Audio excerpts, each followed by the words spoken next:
Welcome to Rising Tides, the business podcast where we explore how business professionals across industries make waves and rise above the competition.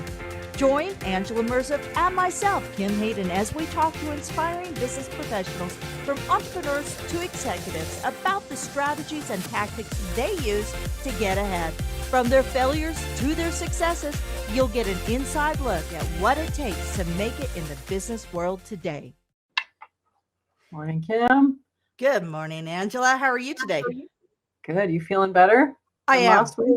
I am. Last week I was, and guess what? I gave it to my husband. He's feeling wicked today. Keep on giving. Absolutely. If you can't share with your spouse, who are you going to share with?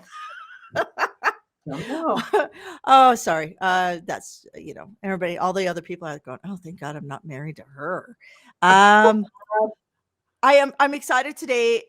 This gal is kind of speaking my language, around the whole empowered women. You know how I talk about this a lot about how do we get banks to give us loans and how do we build our businesses faster and how do we do all this?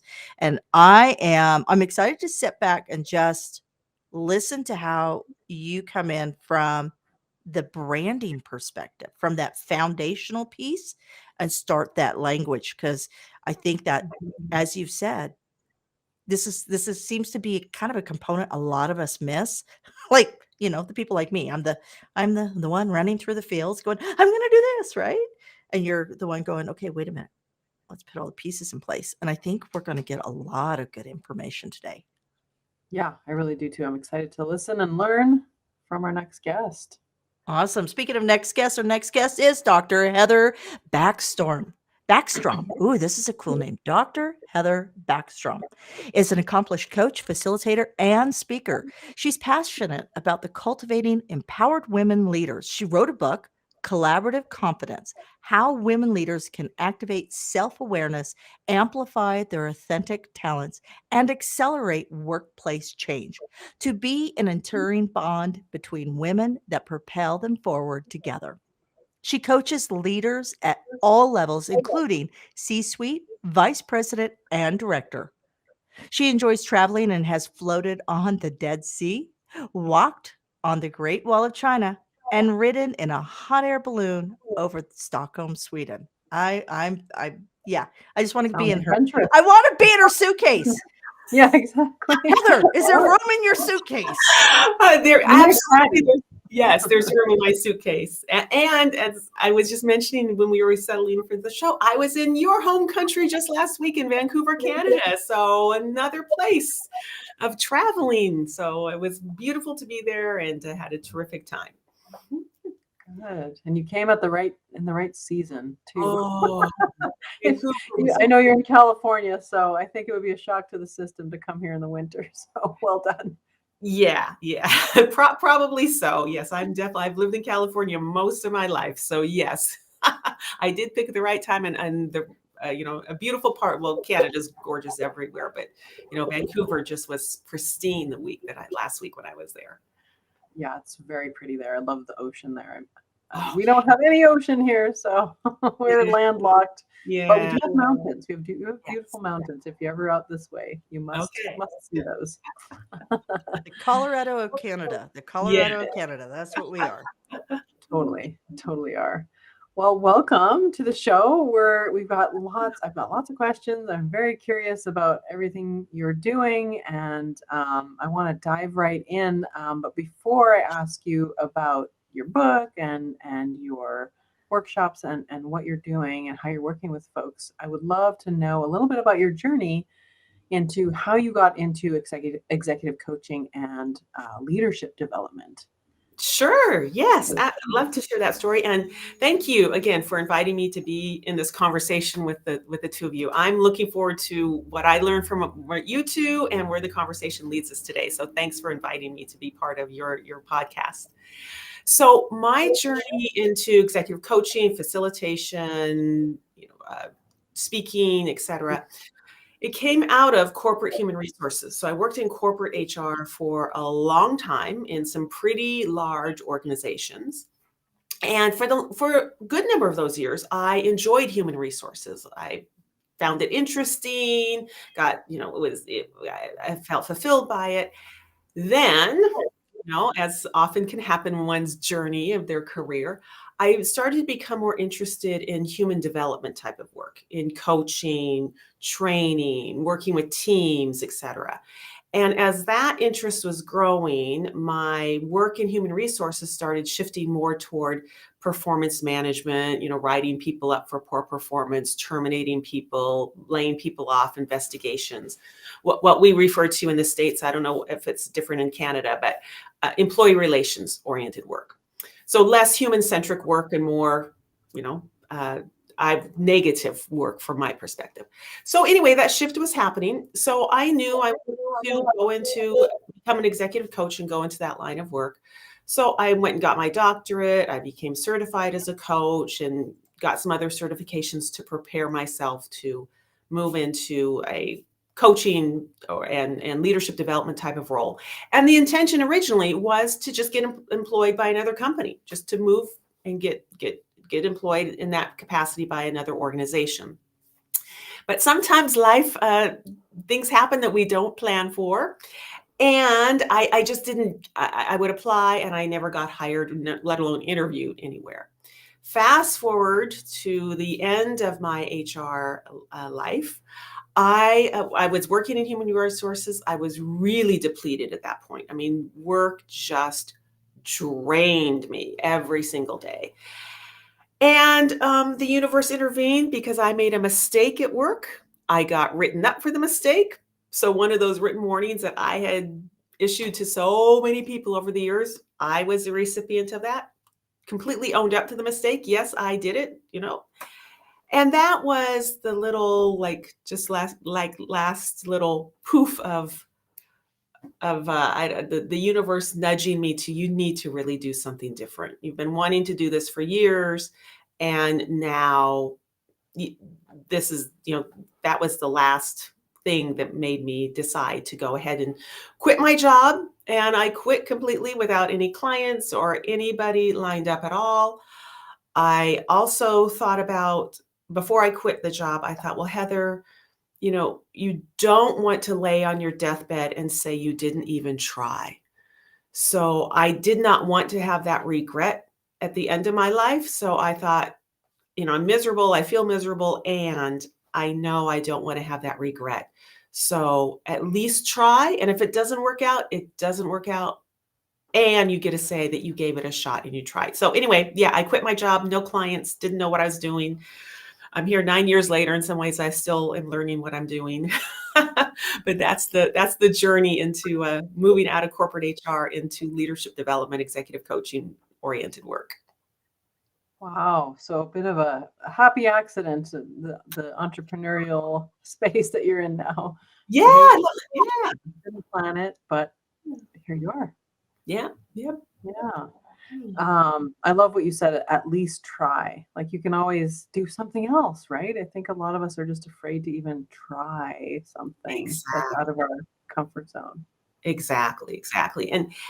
And for me at that point, the pain of remaining in human resources, it was so strong and so visceral for me. Just every cell in my body, this was not the work for me.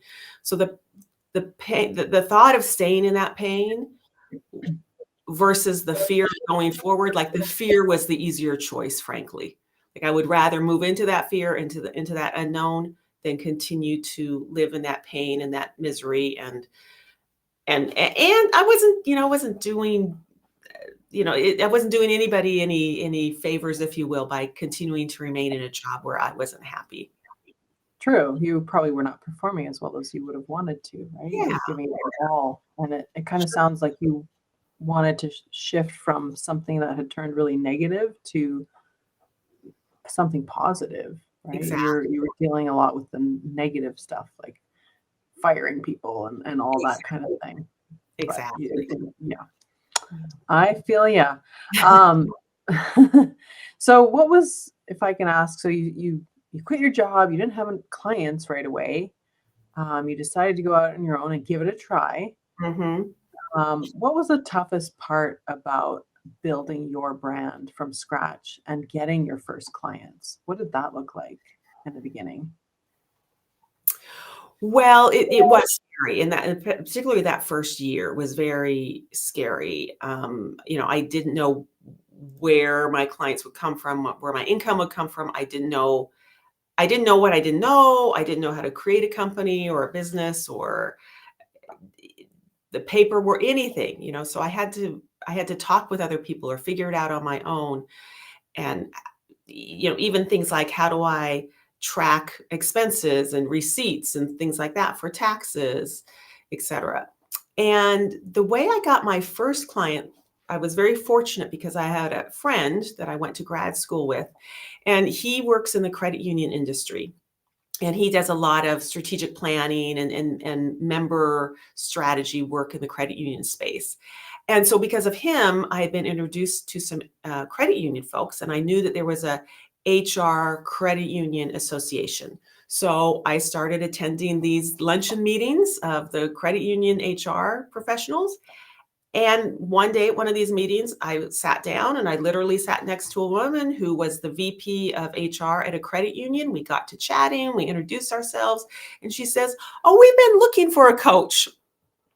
And that turned, yes, exactly. I love the look on your face, Angela, as I tell this story. And so that turned into a phone conversation and into an in-person meeting, and voila, my very first coaching client ever So that one happened very organically, and I'm so grateful for it. And then from there, working with that credit union on a long-term basis, and then other credit unions started coming in as well. So for the first few years of my business, a lot of my work came out of the credit union industry. Now I work in a lot more different industries, and I'm so grateful. And I still work with credit unions, and I'm so grateful for that foundation and that basis that I had at the beginning when I started as an executive coach.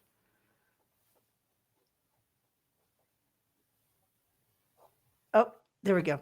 I would say that we're both muted. Well, there's a little bit of feedback, so I've been muting us in between. I would say that and then from there Yes. is one of the biggest challenges most women have, because we bootstrap and we struggle, and if we're coming from, and I think a lot of women post-pandemic or through the pandemic are coming from this, like, I really don't want to be back in this negative space. I don't want to be there, so forth and so on. But they're also coming from almost like they have to overcome their own personal limitations Yes. because their psychology, they've been beat up, they've been dragged down, they've spent 2 years too long in a position, right? Just trying to make ends meet. I Yes. think it was Gary Vee said he can't believe how many people are in a job they hate, paying for stuff they don't need so that they can impress people they don't like. That's a great trifecta. Yes. Yes.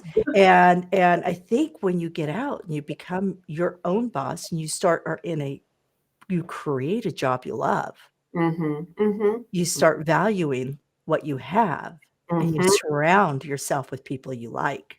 Yes, exactly. So that's the flip side to Gary Vee. I watched one of his things. I just kind of, if we had to beep him, that would be hilarious. It'd be like, blah, blah, blah, beep, blah, blah, blah, beep. But okay, I'm tuning out. But I love that. And then from there, and that's a big one. How do you continue the momentum and build a business? Right. Yeah. Yeah. Yeah. Yeah. So tell us a little bit about both the challenges and the opportunities that you see for women in those leadership roles today. What is both sides? Yeah, the challenges and opportunities for women. Yes. And so in answering that question, I will also add in. So now today, I really specialize. My niche is working with women leaders, usually around the vice president level or so. And how I came to that we'll be answering at least part of that question. Is I've been coaching women who were very capable, talented, experienced, and I would sit in front of them and they would doubt themselves and they would question themselves. And inside, I'm thinking, you are so talented, and look at all the expertise you have, and look at all the decisions you make, and look at all that you're responsible for. And why are you questioning yourself? But then I'd also turn the mirror on myself and ask myself that question. Why do I doubt myself? And why is my confidence not always as steady and as strong as I would like it to be? So that, as I came to that, as all of that really became illuminated for me, I gravitated towards specializing in working with women leaders, coaching women leaders, and ultimately writing this book, Collaborative Confidence. So an opportunity for women, and I hold my hand up as I say this. I'm looking in the mirror as I say this, and I think confidence is one of those aspects, one of those opportunities for women. And I want women to feel confident in a way for them that feels authentic and genuine and real. And it's like their confidence wraps them like in a nice, warm, like cozy cashmere blanket, that it just feels so good and it feels like at home, and that they can hold that confidence anywhere they are, with any group, any individual. So one opportunity for women is around believing in themselves, building their confidence, and being able to do it in relationship with other women, which is a real center point of my book, Collaborative Confidence, where I'm responsible for my own confidence and I'm responsible for helping other women with their confidence. So there's this reciprocity, this sisterhood, this championing of myself and championing of you as another woman and other women in my life, in our lives. So that's an opportunity for women. I also think related to that are some other concepts around self-promotion. You know, women tend to be, and again, I'm speaking to myself just as much as anybody who's listening. Women tend to shy away or feel, uncomfortable with self-promotion. So finding a way to self-promote, to self-advocate, to show your credibility, and to do it in a way, again, that's authentic and that's genuine, and that you don't have to run and hide from it.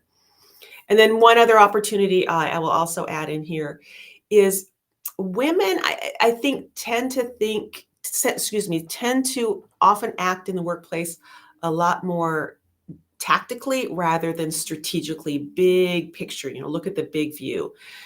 And I think as women, we have been habituated, many of us, since we were little girls, about work hard, do the right thing, finish the assignments, and the harder you work, the greater you'll be recognized, which is true in a lot of parts of our lives and in a lot of portions of our lives.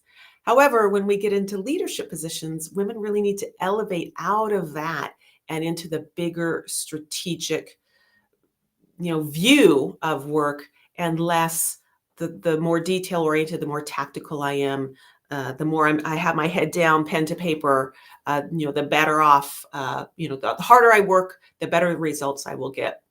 It's actually the opposite as a person, and specifically a woman, gravitates up into those higher positions. And there is a quote by, I almost forgot her name, but she's a Stanford professor, Carol Dweck. I want to definitely give credit to and she's written many books specifically on growth mindset. And Carol Dweck says, if life were one long grade school, girls would rule the world. And I think that's so true. And especially when I think about and work with the women leaders that I work with, think bigger, think strategically, think big picture. Yeah. Interesting. I hadn't thought about the tactic versus strategic thing for women leaders, but it's true. The higher up you get in your position, the more you're going to be delegating to other people, managing other people. And so that involves a lot of strategy work. You're not in there, you're not in the weeds usually doing the tactical things. Other people are doing that for you. You have to get good at managing that, right? Yes. And thinking about the future as well. Yes. Where do we go? So. Right.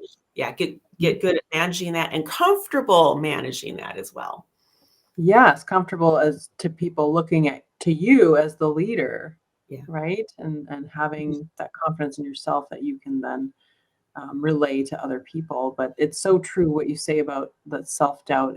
And I'm finding as I'm talk to more people in different positions and different levels of seniority and this and that and experience, years of experience, we all have it.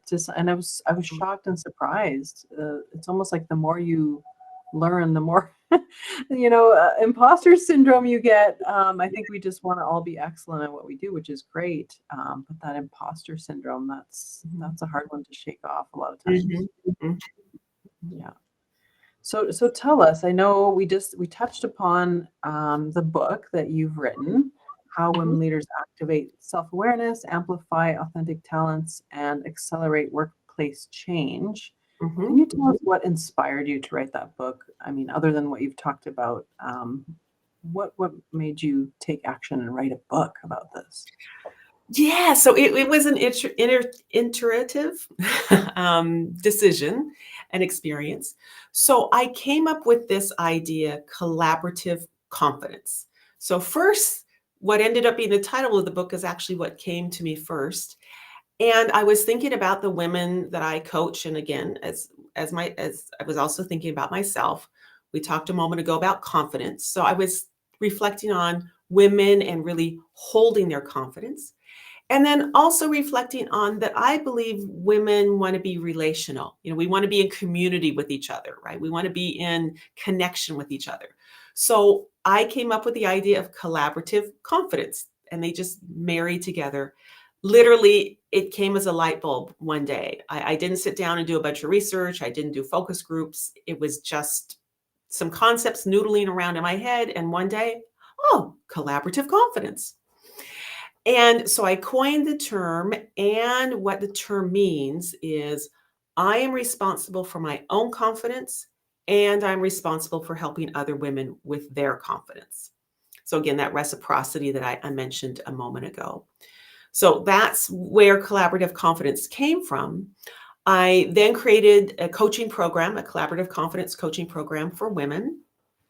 And then it seemed like a next natural step from that would be to write a book to help spread the word about this idea of collaborative confidence and how all of us can engage in collaborative confidence, even every single day. Muted, Kim. Oh, there we go. I was muted. Yeah, I like what you say, that women want to be relational, and that's true. Like in our personal lives, do you find that changes once you hit the office or the boardroom? Like, do you find that we shy away from that, of the collaboration aspect as women? Well, that's a fascinating question. What I find is that women, they still crave that connection in the workplace, even if it's with just only one other person, could be male or female. Since I wrote a book for women leaders, I'll probably speak more in that gender pronoun. However, I do believe that women really crave being in a relationship again with, even if it's just one other person. And typically, the higher a woman moves up in an organization, the more she becomes the only woman or close to the only woman in those higher ranks of an organization. And it can be really lonely when you're the only one, or you're the one of a small handful. And if I can share a quick story that really inspired some of the content of the book, and specifically the amplify pillar of the book. And I think this story helps answer your question about women and collaborating in the workplace. So it comes out of the Obama administration, President Obama's first administration. And in his first administration, the vast number of his cabinet leaders and high-level leaders of his team were men. And when there were meetings, the women cabinet leaders, found that they were getting talked on top of and interrupted, and they'd give an idea, and then 2 minutes later, Joe would give the same idea, and suddenly it was Joe's idea. I mean, I can see you nodding your head, Angela. It's such a relatable experience, right, for women. We've all had this happen. And so what the women did is they got together and they started what they called amplification. And full disclosure, This story really inspired the amplify pillar, as I said in my book, and their term was amplification. I use the term amplify. So they engaged in what they decided to call amplification. So what that meant was that in meetings, if a woman gave an idea, another woman made sure to repeat it and give credit back to that woman. Or if a woman got interrupted, they would redirect the conversation and say, oh, Angela didn't quite get a chance to finish. I'd like to hear what she had to say. So they amplified each other. They were collaborating, right? They were supporting each other. And they just did this kind of naturally and consistently. They weren't competing against each other. They didn't try to one-up each other. They were collaborating. And then some really wonderful things happened from this. Obama noticed, and he started calling on women. He started asking more of their opinions, getting their voices in the room. That was one change that happened. And then another change that happened, at least for certain meetings, he started inviting junior level aides into certain meetings. So in other words, people who normally wouldn't be included in certain meetings and have access to decision-making, strategy, et cetera, they were now being included. So their own, expertise and talents and knowledge was being expanded because they were being included because he was widening the net for at least certain meetings. And then when we fast forward to his second administration, there was much greater gender parity amongst the individuals in his cabinet and also the individuals who ran federal agencies under his administration. So that one story of amplification, I hope, illustrates for you and for the listeners how women can be in relationship with each other at the workplace simply by making sure that each other's voices are included in conversations and that credit is given to women, when they have an idea, a suggestion, a recommendation. Yeah, that's smart what they did. They had each other's backs, and it sounds like it worked for them, right? Yes. How does someone do that in the workplace? I guess it's a matter of, approaching someone who, you have mutual respect for and saying, hey, do you want to do this with me? How does someone at the top kind of help women in their workplace actually be able to, be heard and have their ideas, considered and all that if it's not happening? Sure. So I think one is exactly what you just said. You can approach somebody, a colleague, somebody who you perhaps already have a relationship with, you trust, and say, hey, well, can we watch out for each other? Yeah, I will elevate you and your voice, and will you please do the same for me? I think another is you can just start doing it in your very next meeting today.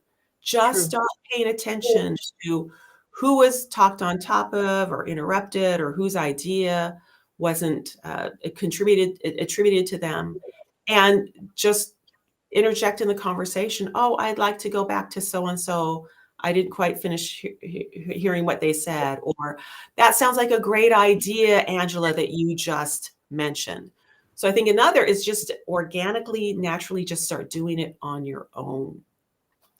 And then beyond that, there are many other ways beyond raising voices in meetings. There are lots of other ways to amplify women in the workplace. You can thank a woman publicly in a meeting or in front of a stakeholder for a contribution and accomplishment that she's done. You can include a woman in meetings or in strategy sessions that maybe she isn't included in. So you're raising her visibility. You can recommend a woman for a promotion or a stretch assignment. You can, when you're invited to a professional association meeting or a conference or the golf club or the philanthropic event, and you're able to bring a +1, maybe instead of bringing your partner, you invite a woman, a colleague in your office to be your +1 at any of those types of meetings or events. So I think that this idea of collaborative confidence and of amplifying other women can come in lots of forms and fashions. Yeah, those are great ideas. a lot of those come from an area of just being aware of the problem. And hopefully, if you're a leader, you are aware of, Yes. what's going on around you so that you can step in. And, what you started saying, what reminded me of that quote that talks about being the change you want to see in the world. It's kind of like Yes. that, like being that person that lifts other people up. And so it becomes like part of the culture almost that Exactly. you're creating. Yeah. So speaking of awareness and self-awareness in this case, how does self-awareness play into being an effective leader, Mhm. and knowing your strengths, your weaknesses, and being able to identify and overcome your blind sides as Mhm. well? Mhm. How does Yeah. that play in? Yeah. Well, self-awareness, I think, is so foundational to life in general, right? Whether it's in the workplace or in your personal life. And some areas that I really encourage my clients to focus in on are looking at their values and identifying what are those top most important values that fulfill me, that drive me, that mean something to me. And when a person understands their values, then when those values get stepped on, when they're feeling, when the person is feeling, you know, they're not feeling good about who they are, or they are feeling like they continue to experience negative emotions, they can figure out, oh, my values are not being honored, that I am not allowing my values to be honored. So understanding your values is a great place to start with self-awareness, and then make choices that support and honor and respect those values. You also mentioned strengths. That's also a great way to raise your self-awareness. And an exercise that I encourage my clients to do to uncover their strengths, or to not just uncover, but also to really hone in and clarify their strengths, is for about a week or so, have a pad of paper or your tablet or whatever mechanism you care to keep notes on, and keep a running list of those activities where you feel energized and you feel uplifted and like, oh, time just goes so quickly, and just jot those down as they occur. And then on the flip side, jot down those activities that like just drain you. And you're like, oh, this is such a slog. And oh, this is so hard to do. And it's so difficult. And track those activities as well. And with each set of those activities, also track the emotions or the feelings that you have with them. So if one of your uplifting activities is writing, write down, well, what feeling does that give you? Does it give you the feeling of creativity, or does it give you the feeling of enthusiasm? On the flip side, if doing analytical work drains you, what is it about that analytical work that what's a feeling that drains you? And then after a week or two of having these lists, you go back, and then you can look for themes specifically in those activities that uplift you and that energize you. And when you look at themes of what that work represents, you can then identify values that come out of that.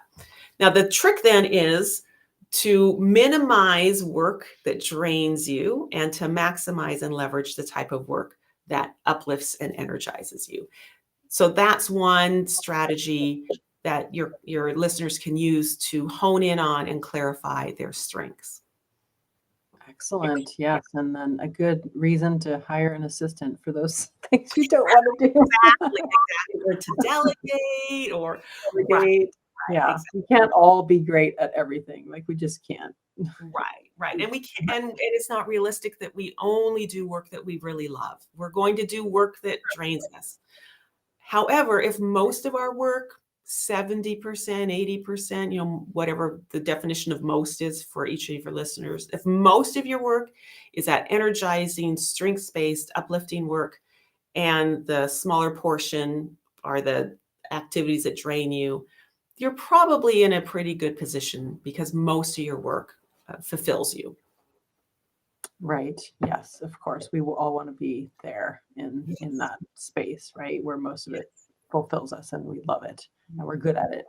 Right. Um, Can you give us a bit of insight into how you work with clients, your coaching process? Tell us, I saw something on your website that talked about improv for teams, and that sounded super interesting to me. So I would love to hear about that, how that idea came about, if you have acting background or what, but that Sure. interested me. Yeah. Let us know a bit about. Yeah, that was another, I guess, happy accident using what you said earlier about the improv. So I'll just talk about improv real quickly. So, and the reason I was in Vancouver, I was at an applied improv conference. So I was at a professional conference for people who use improv professionally in educational settings, business settings, et cetera, not theatrical improv. But at any rate, how I got into improv to begin with, I was getting my doctorate in organizational leadership. I really just wanted to laugh. Summer was coming. I wanted a break because my life was just work, school, gym, work, school, gym, work, school, gym. So somehow I thought, well, I'll take an improv class. I didn't know anybody who'd taken improv. I'm not an actor. I'm not an actor today. I wasn't an actor then. But somehow that idea just popped in my head. I live in the Southern California area. I Googled improv Los Angeles, and I started taking classes at the Second City here in Hollywood. And I loved it. And I just laughed and I relaxed. And I loved it so much that I continued taking improv classes. And as I continued taking the classes, I realized, wow, there is like a life application to improv because you use skills like deep listening, making your scene partner look good, working with ambiguity, yes anding.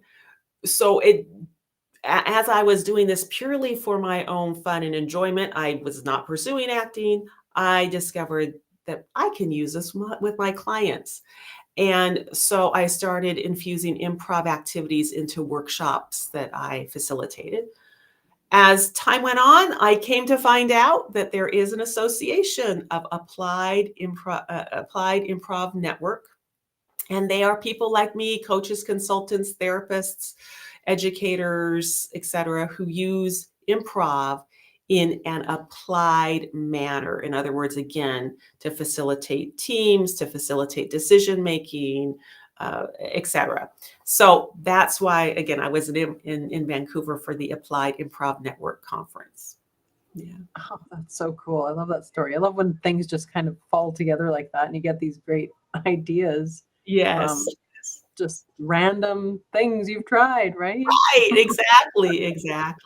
I love that. And I love what you said about making your scene partner look good. I mean, isn't that part of collaboration too, and about speaking up for other people? Absolutely. Right. And wouldn't work and life be so different if all of us strove Yeah. to make other people look good? Yeah. Yeah. I was at I'm part of one of the Chamber of Commerce around here, and I was at an event, and the leader of the chamber there was speaking just about what's going on and all that, and then one of the guests there, just kind of after she was done talking, just kind of said, I want to appreciate you and throw this out there that you've done such a great job and whatnot, just like holding her up. Yeah. And I thought that's really cool. Like and she's this lady is a leader in the community. She's a CEO. She's high up there, but it's like those kind of people that have that emotional intelligence to not only be seeking for themselves but also want to make their scene partner look good. Right? Yes. Yes. Those are the people that that all that good stuff comes back around to them. It does. It does. And I think it speaks toward the whole belief in abundance and regeneration as well. Yeah. Excellent. So before we cut out here, I want to ask you, is there any final tips that you would give to women leaders to be able to just strengthen their leadership roles, to slough off some of that self-doubt, overcome those challenges that they're having? Any final tips? Yeah. So first, one tip is to listen to that chattery voice, that of the doubt, of the lack of confidence, and become aware of it. and then just ask it to leave. Okay, I heard you. You can go away. I think we often sometimes just walk through life and we don't notice that voice, or it's with us so much it almost becomes invisible. But make it visible and then ask it to leave. So that would be one tip. And then another tip is starting today, look for opportunities to engage in collaborative confidence. Tell another woman about the Obama administration story. Go to another woman in your workplace or in your life and say, will you be my champion in these meetings or in these situations? And I will be your champion. Or watch for when somebody gets interrupted in a conversation and be that person that speaks up and says, I'd like to go back and allow so-and-so to finish what they were saying. So raising your awareness of that critical negative voice, asking it to leave, and then raising your awareness through simple actions, you can begin to engage in collaborative confidence with other people in your life. Awesome. Yeah, I've even heard people take it a step further and give that voice in your head a name, actually name it and send it back, right? Yes, exactly. Love it. And we've got your website up here. So if y'all want to check out Heather and her work, the website is heatherbackstrom.com. You can find her there, as well as on LinkedIn by the same name. We thank you for everything you've given us here. There's a lot of great information, tips, and I'm sure the women listening here will have a lot of good stuff to chew on and to be able to even implement starting right now, to be able to become better leaders and to get their voices heard in their own workplaces. Yes. Well, thank you for the opportunity. I just want to pipe in real quick.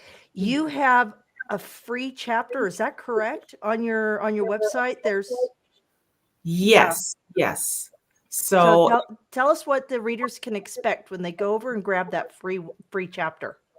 So they'll get a complimentary chapter from one of the books, from one of the chapters of Collaborative Confidence.